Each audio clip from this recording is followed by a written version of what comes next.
अली हसन सवाल कयो आहे त का औरत गुस्ल जी हालत में रोज़ेदारनि जी मानी करे सघे थी या न। बिस्मिल्लाहिर्रहमानिर्रहीम।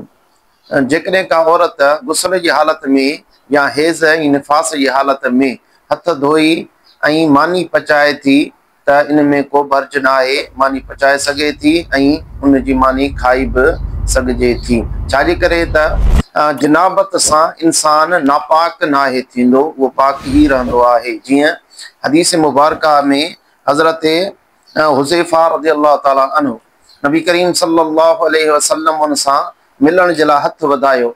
उन पंहिंजो हथ खे हटाईंदे ऐं अर्ज़ु कयो त इन्नी जुनुबुन, ऐं गुस्ल जी हालत में आहियां, इन करे हथ न मिलाईंदुसि।